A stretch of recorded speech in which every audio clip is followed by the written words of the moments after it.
Okay, thank you so much to everyone for being here. It's really great to see everyone coming to join this discussion today.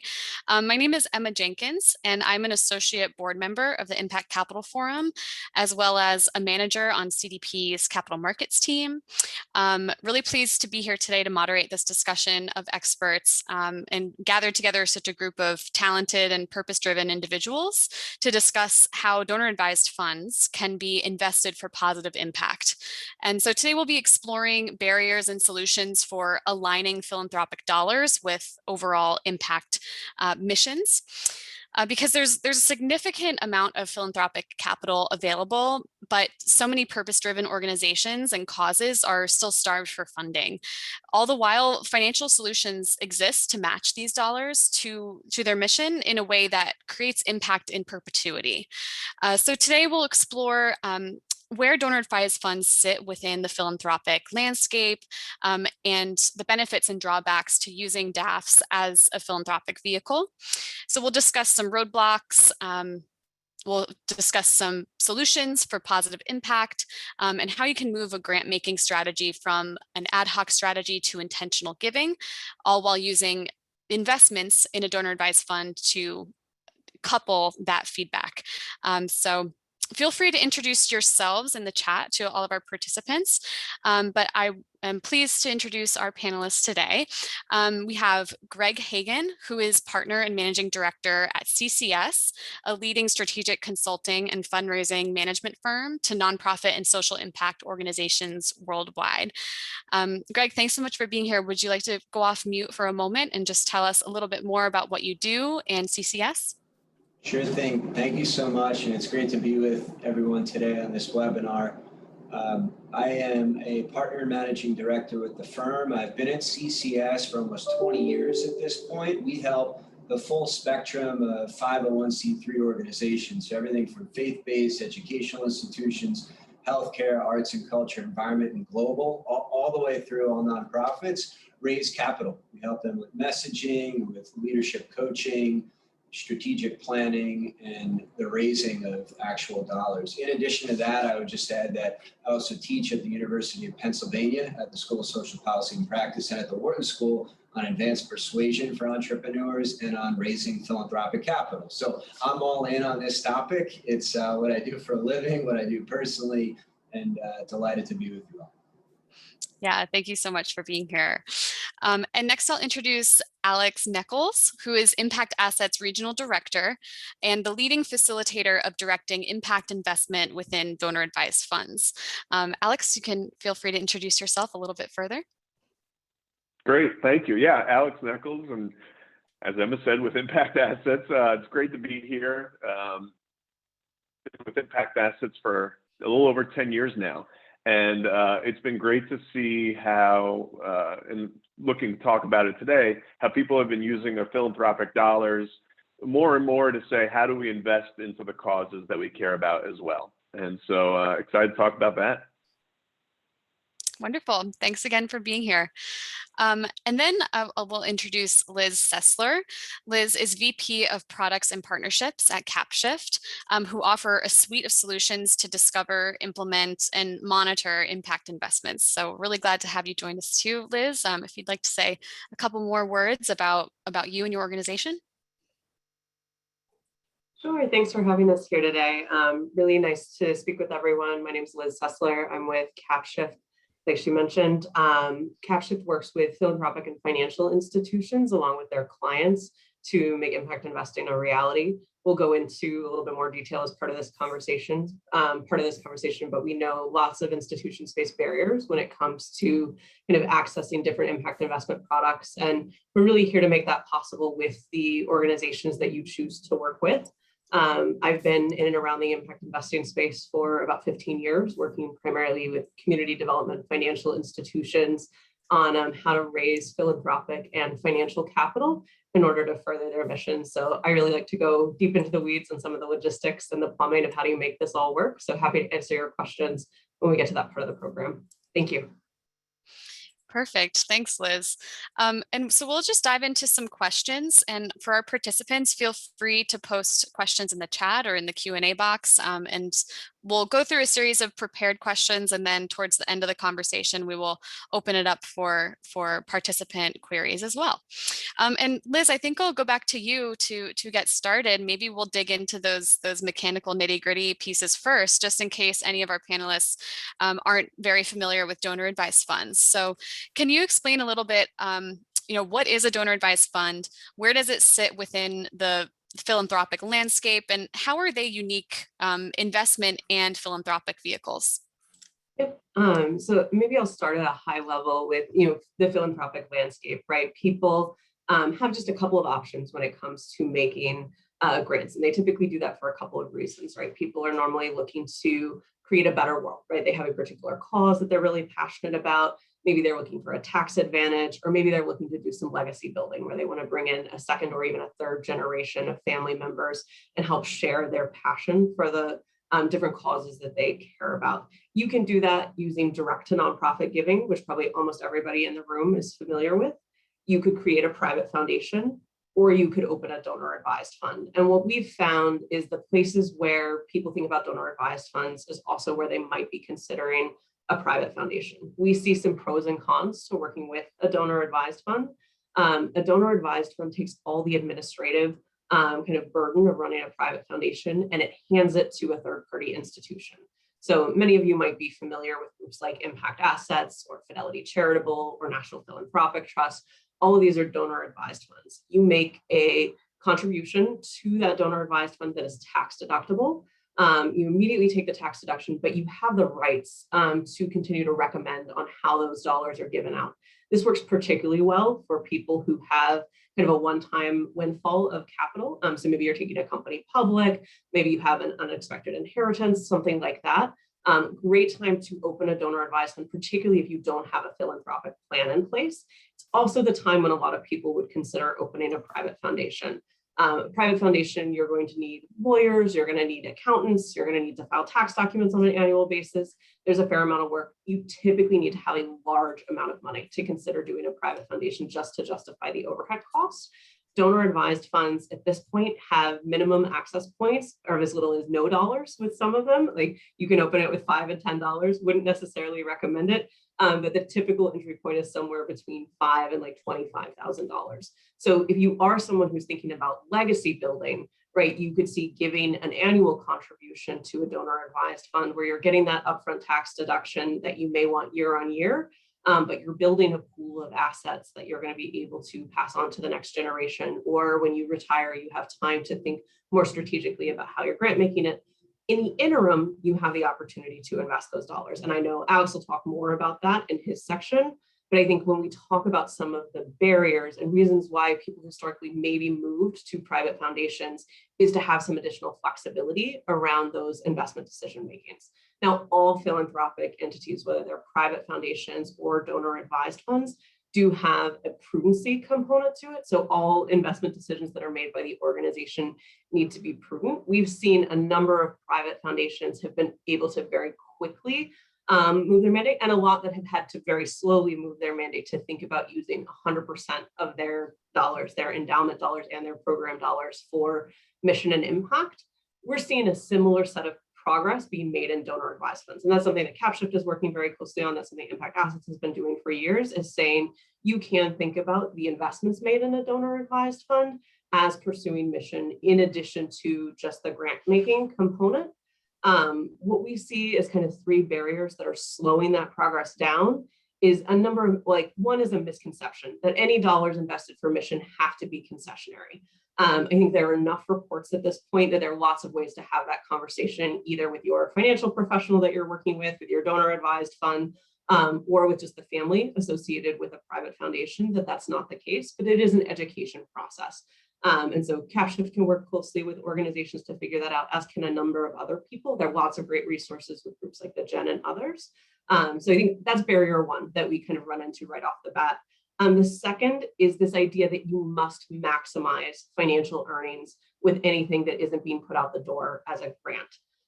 This is kind of a long-held view that it's a mandate of anybody who's acting as a fiduciary. I think we've got some great studies in groups like Heron Foundation and a number of families that are working with networks like Tonic that show that you can prudently manage assets, but without always focusing on maximizing financial return and focus on mission. So with a donor advised fund, when you're thinking about where to open it, you may want to look at what their investment policies are.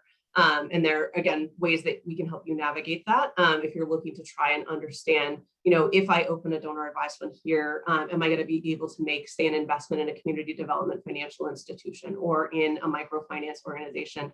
Or am I only going to have access maybe to ESG products? And some of these are going to be right for some donors, depending on where you are. And I think that's a question that you want to have either with you personally or a partner or the family members that you're making a decision with, is like, how do we want to invest these assets prior to grant making? Does it need to be 100% aligned? Are we looking to do no harm?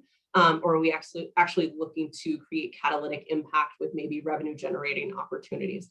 All of these are completely logical answers, and it is kind of a question of comfort and the type of impact you're trying to create. The third limitation that we see most frequently are institutional limitations. And so when you do open a donor advised fund, I think it's really important to understand that those dollars are not yours anymore. You are just an advisor to the donor advised fund. So that's one of the pros of opening the donor advised fund, right? You don't have all of those upfront costs and things like that. Somebody else is going to handle cutting the checks for grant making. They have a great database to make it easy for you to just type in the name of your nonprofit and the check goes out. But the ultimate fiduciary responsibility and decision on yes or no, whether or not certain investments can be made, certain grants can be made, lies with this third party institution. They tend to be fairly transparent about what their policies are, just requires a conversation or two. But that's one of the limitations we most frequently hear from people is, hey, we can't move this forward. There are lots of organizations that are kind of progressively moving with the philanthropic industry to think about how can they do more of this? How can they help you as a donor do more of this? So I think we're watching that landscape change in real time. And anybody who is a donor at a donor advised fund, you probably have far more power than you realize, because these institutions want to meet your philanthropic needs. And so definitely raise your hand, tell people that this is something that you're looking for, and you're likely to get even more yes answers than you expected. The second that we see is really around the financial professionals, the custodians, the registered investment advisors, who are less comfortable with impact investing. And I think one of the important things to remember is that this is new for a lot of people, and people are on a learning journey together. Use the third-party resources, use sub-advisors and other institutions that can help move those organizations along. We've also found that a great entry point for somebody with a donor advised fund, and it has maybe a more conservative stance on some of these things, is to look for recoverable grant opportunities. Recoverable grants tend to allow dollars to go out as grants. It is a situation where it is only on a best efforts, it is non-binding, that the funds will be recovered into the donor advised fund. That typically means that it is incredibly catalytic capital. So if you're thinking about working with, say, an affordable housing organization in your local community, they likely need balance sheet support in order to attract investment capital from, let's say, local banks or other investors. By putting that recoverable grant on their balance sheet, your dollars are being leveraged to help bring those investment dollars in. They will be first loss capital in the event that something goes wrong with the project. They will be the last money out if the project goes over, if there are delays and things like that. But you get this 10x, return from an impact perspective, because you're crowding in so much other money. And so those are some of the ways that you can take more risk by doing investments with your donor advised fund. But easy ways to kind of get started if you're just looking. Maybe I'll pause and we can answer more questions during the Q&A. And Alex will go into more details of actual examples of impact investments.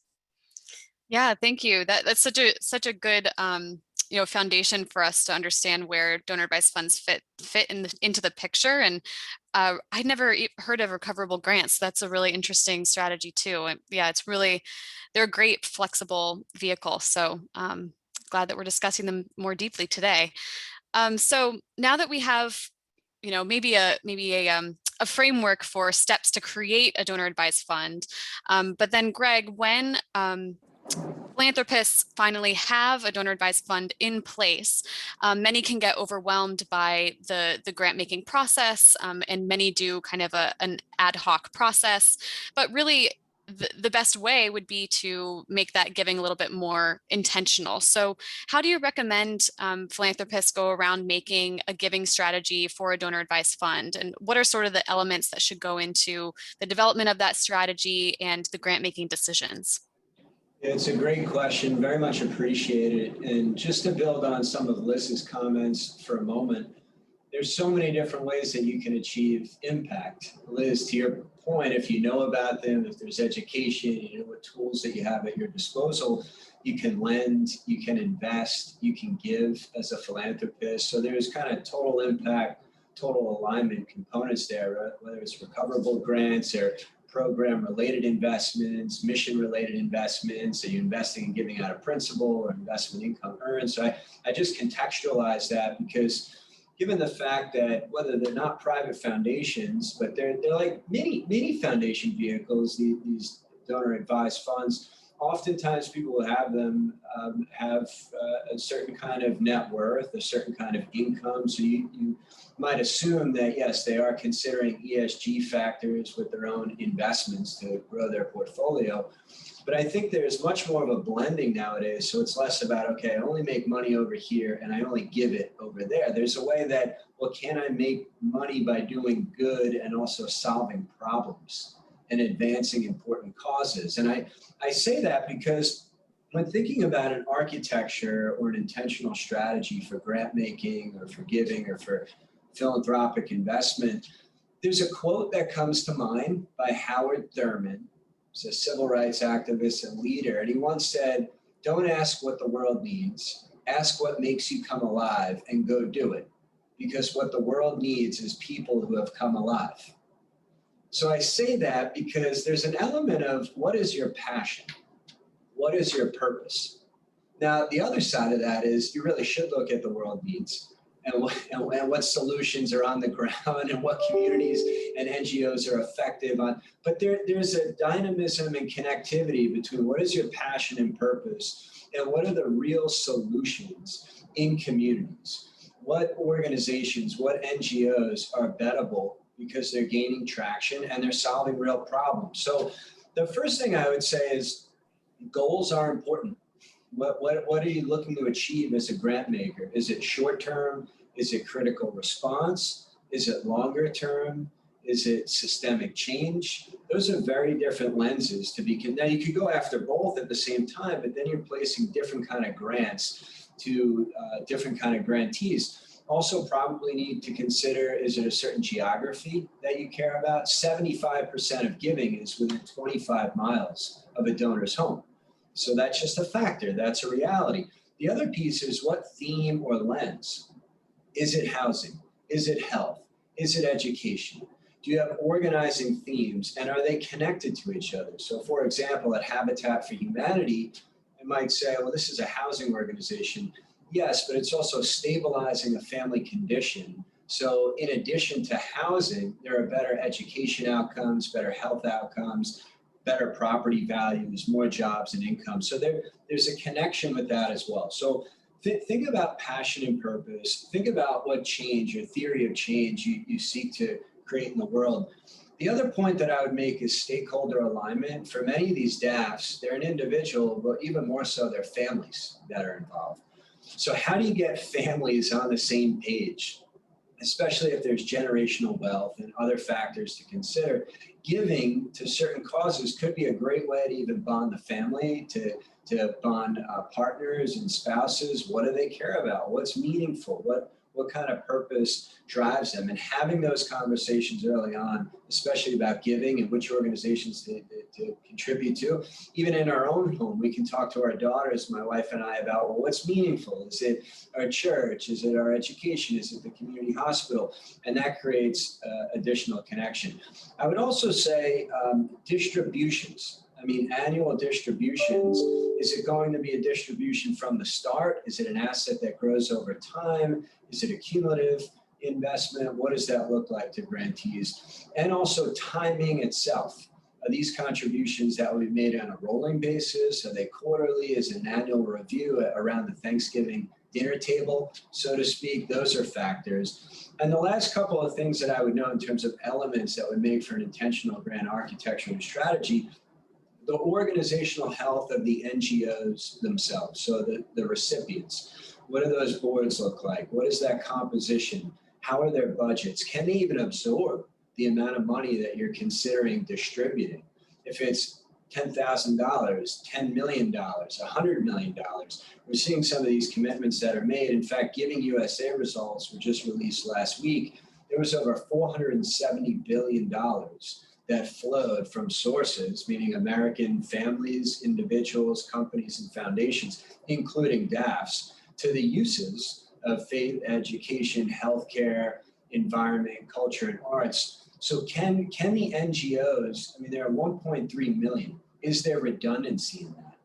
Can you help to advance change? Can you force change? Can you serve as a catalyst for change as a grant maker? And then the last thing, and Liz, to almost end where I started with this, back to your point, what are your investment goals? What are your impact goals? And what kind of total impact change do you wish to make? And philanthropy is one element of that capital stack and that strategy.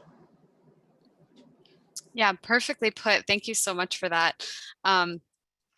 It's really interesting to hear that so much of giving is local to the grantor, because I'm also very passionate about giving to locally impactful organizations. So glad to hear that that's a key focus.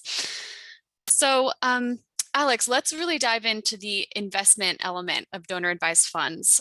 So, how is that alignment possible? Maybe you've created the donor advised fund and you've created your strategy for the granting that you plan to make from that fund. How can that be, that same impact be done in perpetuity through the investments? Yeah. So with the donor advised fund, the best way of thinking about it is you have this pool of capital that if you are an individual or a family that's put money into the donor advised fund, it's never going to end up back in your bank account. You got the tax benefit when you opened it or added money to it. And so, in general, people think about the old model of you have two buckets. You've got the granting bucket that does good things, and then you have the investment bucket over here. And in general, people would say, don't worry about that. We'll just, hopefully it'll grow in size, and don't you worry about that. Let's focus on the great things that are happening with the granting. And that is fantastic. To Greg's point, we're seeing significant dollars flowing to these nonprofits and organizations. What we are really hoping for, though, and really one of the reasons why we said philanthropy 100% as the name for this webinar, is what does it look like to get every one of those dollars that's in the donor advised fund activated towards the cause you care about?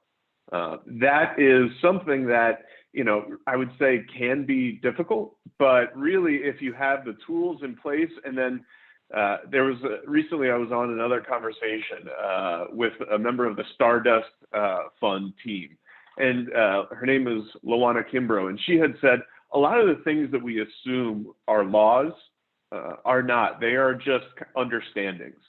And so in that sense, we are often told, oh, no, the investing has to be a certain way. It really doesn't absolutely have to be the case. It is often that, for many of the reasons Liz spoke about, either the institutions that manage those funds or the advisors that are actually managing the assets, they might dissuade people from using them in a certain way, but that does not need to be the case. So what do I mean by that? Oh, and we have Mike Lear, who's joining. He could tell you all about how investing for impact is a great option. Yeah, hi Mike. Thanks for joining. Hi, sorry, I was running a little bit late. Mike is one of our. We were just. Mike's one of our Impact Capital Forum board members, and glad that he could join to listen in. And Mike, if you think of questions that you'd like to pose, feel free to jump in, or comments that you'd like to make as well. Yeah, I think Carolyn wanted me to kick things off, just introducing ICF, and then I'd hand it over to you, Emma. We did kick off at noon, so maybe towards the end we can have another debrief. No problem at all. And I'll just kick it back to Alex to continue his comments. No, and so we were just talking about how, within a donor advised fund, the ability to invest, it could be everything from an investment in a socially screened mutual fund. So you could make efforts to say, I want to have negative screens to remove investments that don't align with my values. I would say that was in many ways where a lot of the idea of investing for positive impact started, saying, how do I remove investments into weapons companies, oil, things like that. Yeah, socially responsible investments is what they were originally called. From there, though, we've really seen demand from people saying, and this is actually how ImpactAssets got started, was at Calvert Impact Capital. It used to be known as Calvert Foundation. And so people were investing into organizations that had a positive impact with their traditional investments. So those were things like affordable housing, sustainable agriculture, things of that nature. But then people had donor advised funds and they were being told, oh, well, when it comes to your philanthropic dollars, you can't invest into that. And so the donor advised fund was started in saying, well, let's see if we could get closer in terms of our alignment with the investment dollars. ImpactAssets eventually spun out of Calvert Impact Capital. And since then, we've only seen more of a progression towards activating those dollars. So that could be everything, like I mentioned, from socially screened mutual funds to private debt and equity impact funds. So there are great organizations like Kiva, Calvert Impact Capital, Microvest. You know, we could go on that are fund managers where you could actually deploy capital from your donor advised fund into those funds.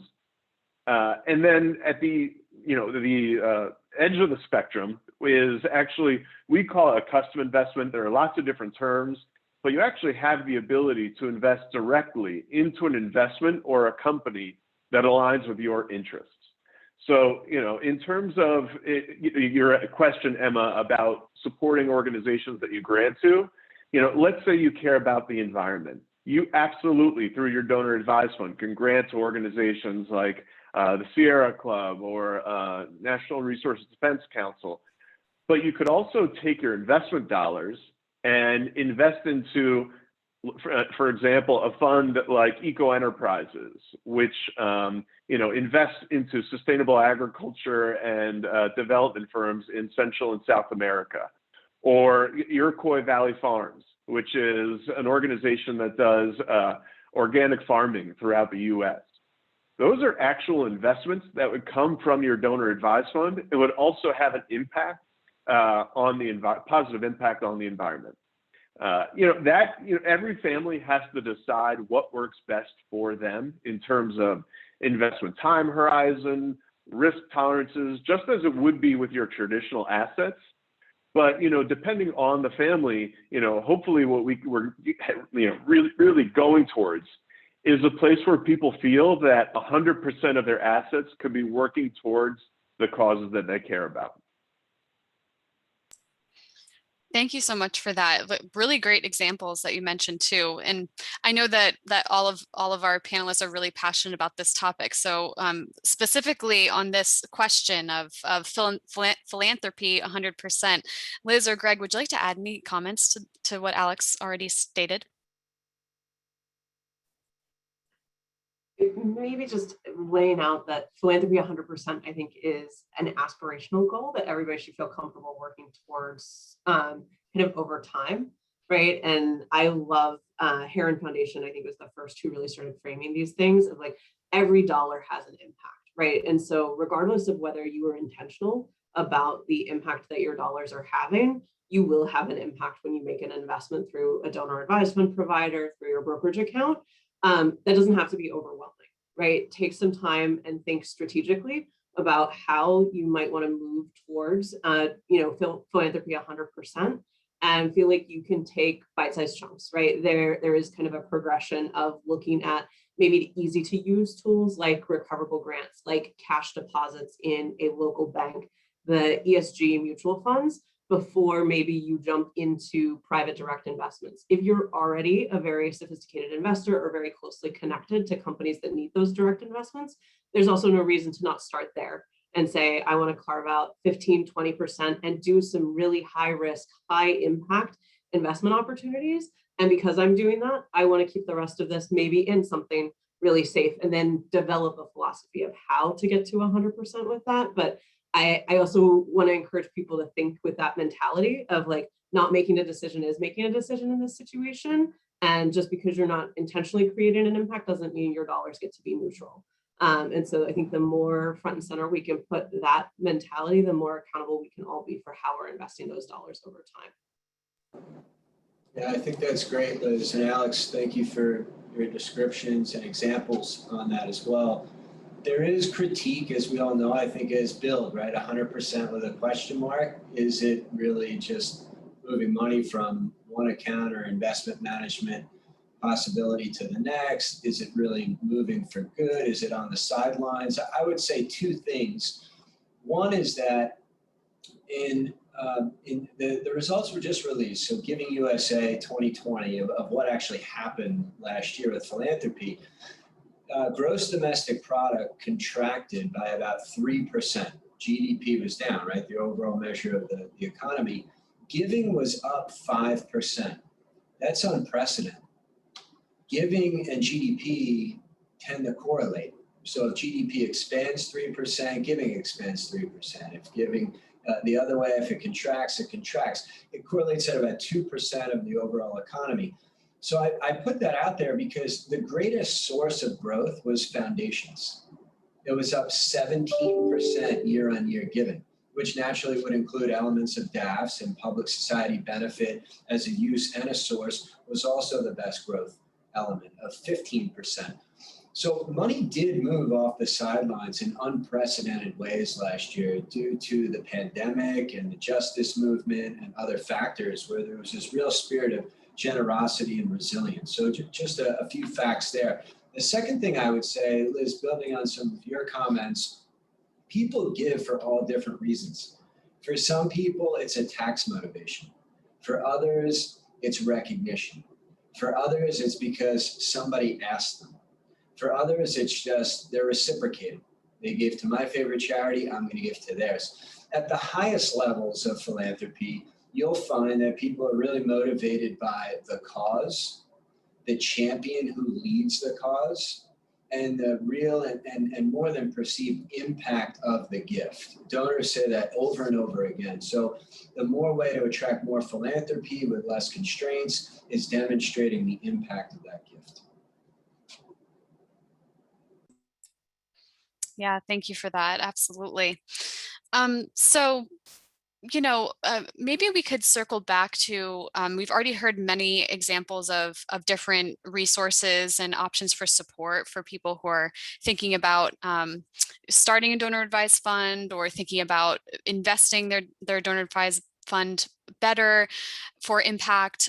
But so what are the resources out there? How do your organizations help individuals navigate the landscape to make sure that they're really making an impact? And this is really an open question for anybody. So whoever would like to kick it off first is more than welcome. I'm happy to start off. I would just reiterate some of my earlier comments about passion and purpose. And I think individuals, families, those who have established DAFs should really think about what are our goals and where is our purpose and our passion. And if that's not evident, if that's not obvious, or that's not organized up front, a great starting point are the sustainable development goals. So learn about the world's greatest problems, learn about the proposed solutions, learn about how we're thinking about, all of us as a global community, what is the role of public finance, private investment, and philanthropic contribution. And then through that lens, think geographically or thematically. So those are publicly available resources. I would also say 990s, and that's available through guidestar.org. Really know the financials of the NGOs and the recipient organizations. I would say learn about the leadership, the paid professional staff, and also the board. Who's serving on the board? What do they represent? What have they done? People are the mission. They're not just part of the mission or on the side of the mission or overhead or administrative. I mean, they're moving the mission forward. So who else is engaged in this? There are philanthropic advisors, of course, that can put together these strategies. And lastly, I have found, and she's a good friend of mine, but Kat Risquetta, the founding director of the Center for High Impact Philanthropy, her and her team are all-star, first-rate, top-notch in terms of thinking through the theory of change, the thesis, and okay, for every philanthropic dollar in, what is the output, the outcome, and the impact? And so that's a blend of kind of free resources, personal due diligence, and some other ways to become more sophisticated about giving. Thank you for those. Liz or Alex? Maybe just to quickly build upon that, at Capshift, we are both a financial and philanthropic advisor. So we kind of work with an individual family or an institution, depending on kind of where they are in that impact investing journey. We would work with you to craft that theory of change if you don't have one, or we can work with you to source specific impact investment, recoverable grant, and grant opportunities if you're just looking to further that.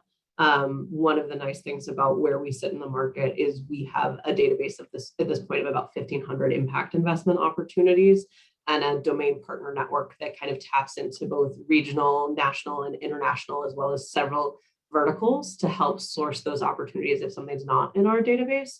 But when it comes to like telling that long form impact story, what we really make a commitment to all of our donors is that annually you're going to see an impact report on every investment and recoverable grant that you make.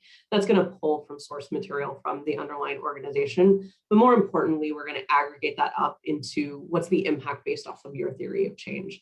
And that theory of change can be highly developed, as it is with a philanthropic advisor or financial advisor, or it can be very high level of, you've picked an individual sustainable development goal, or you've picked 2 or 3 sustainable development goals that you've just told us in our technology platform, hey, this is something that I'm interested in pursuing. It's how I filter the investments when I go in and look around. And so we try and meet people where they are in that philanthropic journey. We also know that there are cycles in people's lives where they can be more or less involved in how they're doing philanthropy. And so we want to kind of give you the tools you need to make those decisions quickly when you don't have a lot of time to do it, and the kind of in-person time to be really thoughtful and intentional when you want to spend a little bit more time on it. But this is also, just for the impact investing space overall, I think a place where we've seen tremendous growth for the industry. There are lots of really smart organizations thinking very intentionally about how do we think about not just outcomes, but output. How do we think about the transformational change that's happening on a regional level?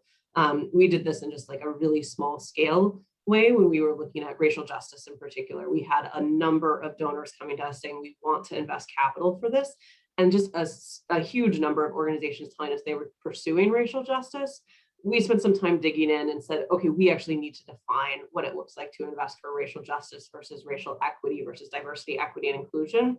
And so for topics like that, I think it's really important that we do that as an industry and kind of have a conversation about what these definitions mean and what an investment opportunity needs to be pursuing to do one versus the other. And so we have conversations with donors who have like a racial justice lens to their giving portfolio about, we can probably do a large portion in a diversity, equity, and inclusion if you have high liquidity needs, if you have a low risk tolerance. We can really pursue racial justice aggressively if you're willing to lock up money for an extended period of time. We can always incorporate racial justice, but it's a question of how big can that be in any investment portfolio, depending on all those other factors that people are trying to balance. And then we can work with investment opportunities to think about how they move along that continuum, say from racial equity into racial justice. So over time, that portfolio can become more and more impactful. And we like to kind of get into that nuance with people who have really detailed kind of requirements and a lot of time. For many donors, just that spectrum is really easy to work with, right? You can make decisions pretty quickly. You understand a high level framework where it fits. So that's one example of kind of how we would work with somebody to understand their impact. Wonderful, thank you. Alex, did you have something to add too? Yeah, just 2 quick examples. One is something that ImpactAssets does, and then the other is more of a broader comment. One of the things that we have done for the last, I would say about 10 years, is the ImpactAssets 50. That's a list of private debt and equity fund managers where people can actually go in. It was actually started by one of our board members who, said, I want to get involved in this impact investing. Let me go online. And there was just nothing in terms of research. Thankfully, that's gotten a bit better, but not all that great. And so in terms of starting your research, it's a sortable list where this is not our investment offerings. This is just a free resource we put out that says, if I care about, environmental funds that are debt investments in Africa. You could sort and it would show you, here are the organizations that fit that criteria. It's a starting point to begin your research. By no means is it exhaustive, but hopefully that gives you a sense of who's working in specific areas. And then, so that's the impact assets portion. More broadly, one thing that I've really found is that impact investing doesn't need to be hard, or it shouldn't be as hard necessarily as sometimes it seems when you're not being supported. So finding your group of people that align with what you're trying to do, people that you could look at and say, you know what, I like what they're doing. I like what they're talking about. So for example, I'm just going to name some groups.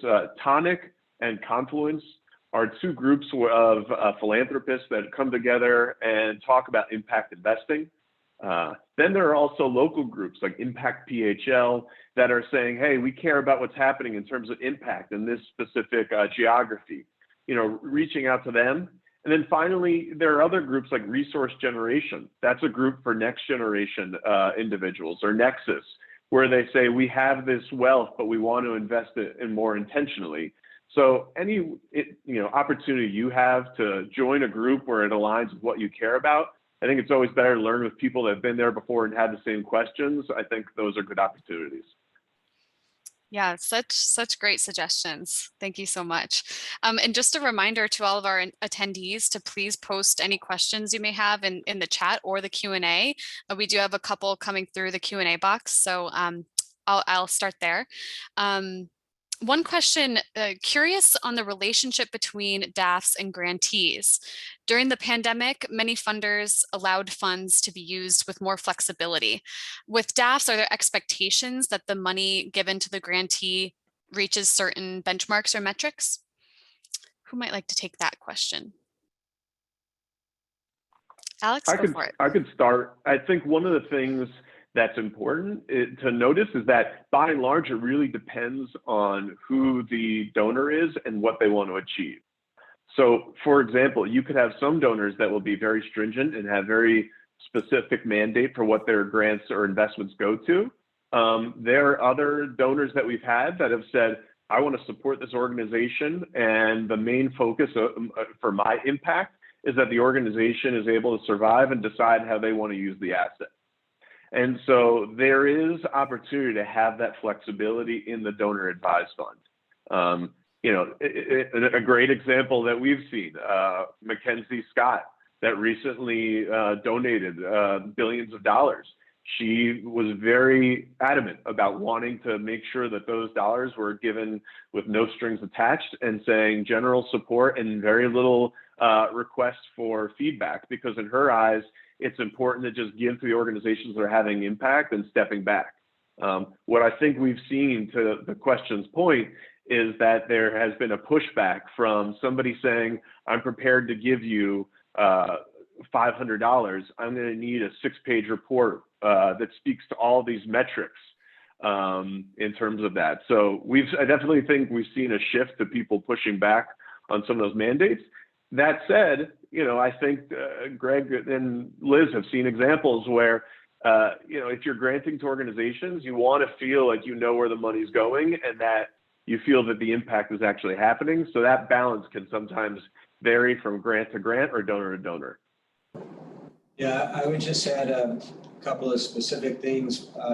The observation is absolutely accurate that many foundations relax their constraints in a couple of ways. One, in terms of the spend, so how much they were contributing, even if they had a typical distribution of, say, 5 to 7% or 4 to 7%, and what was mandated by law, and then the preferences of those asset holders. They were giving away more money than traditional years. And then secondly, the way they were making those gifts to grantees, they were enabling more flexibility in how that was spent. So it didn't have to necessarily be project specific, program specific, true operating capital, unrestricted dollars. Contrast that with donor advised funds. To the best of my knowledge, and I would invite others to speak, but there is more flexibility inherent in that model as a result of there really aren't minimum distribution requirements.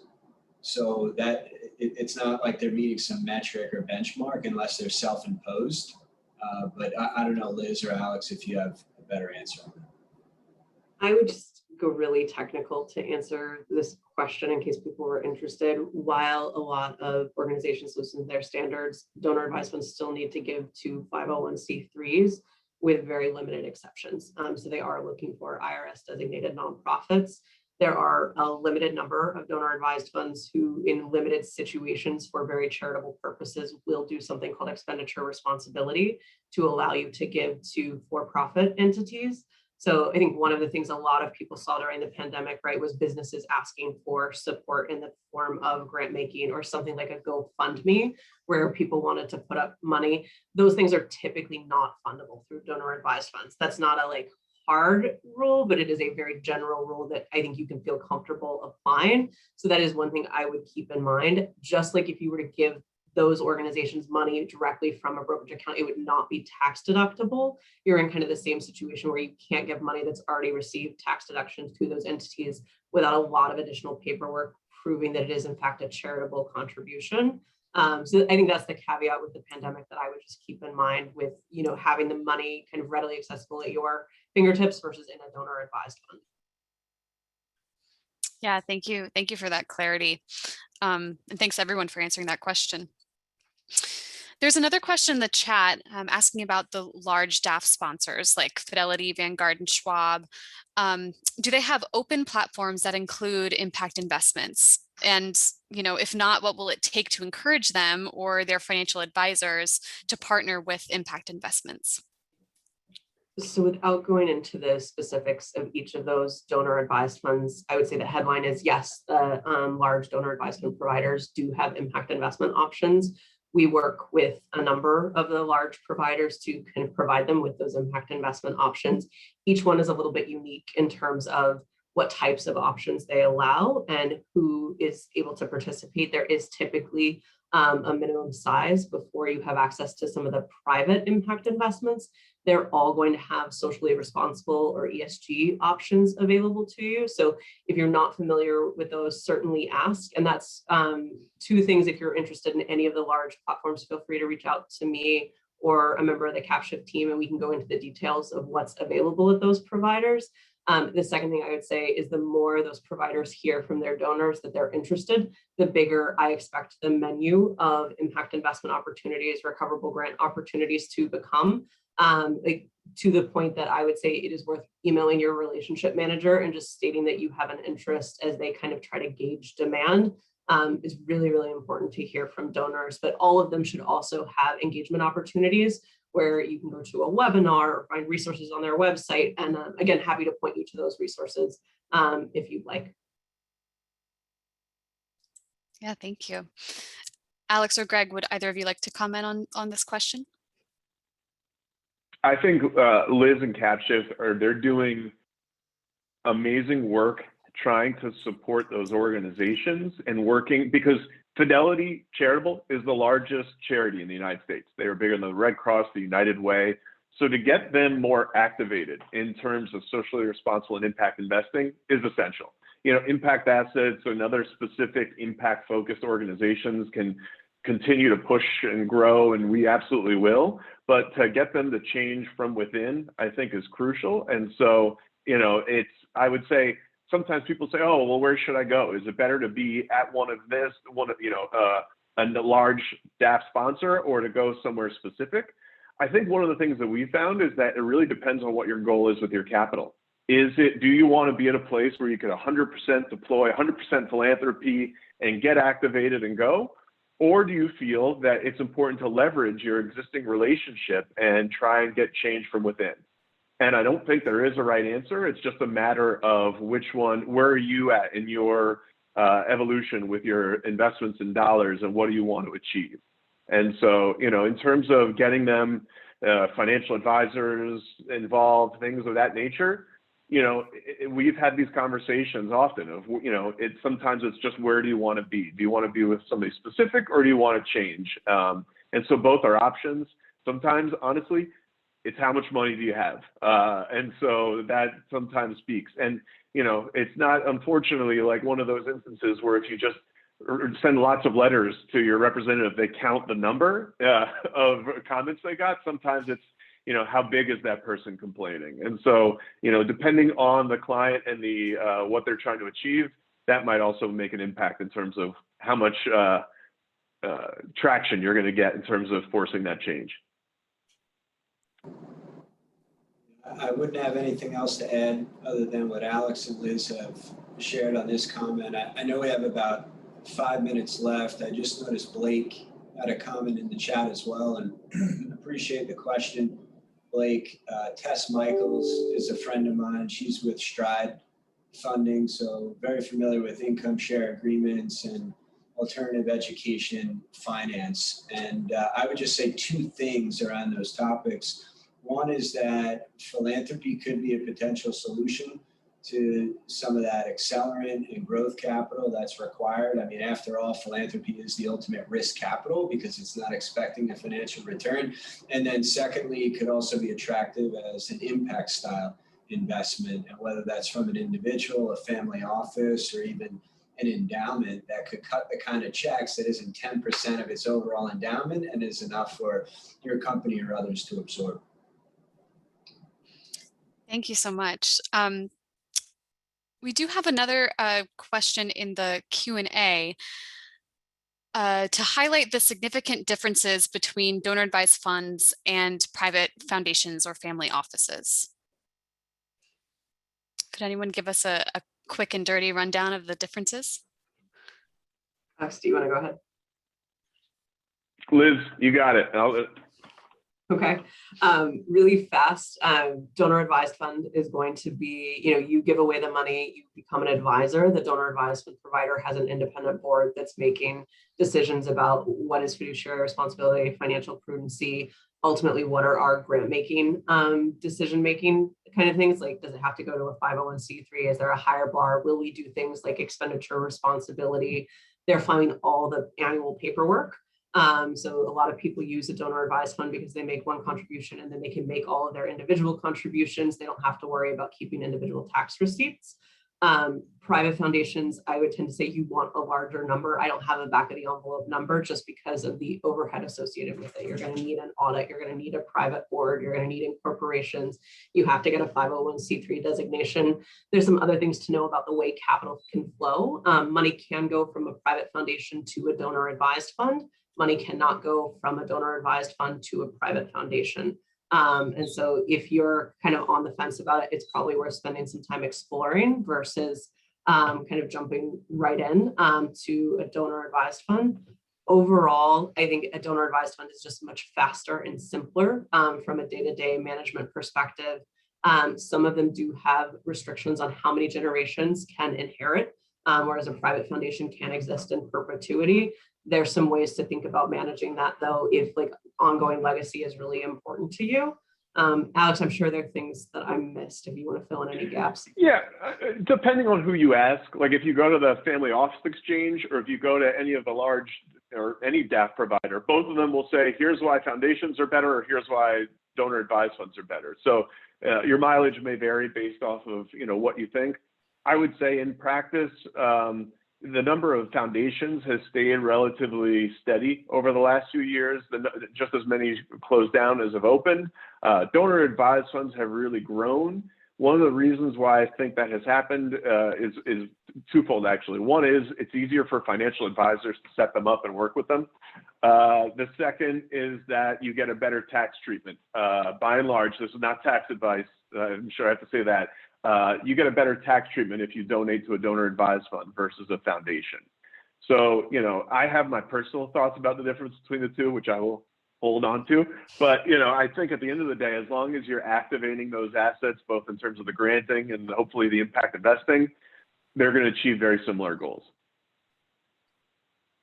Great, thank you. I think that was a really good question to start to wrap up our discussion. And thank you again to all of our panelists for being here and all of our attendees.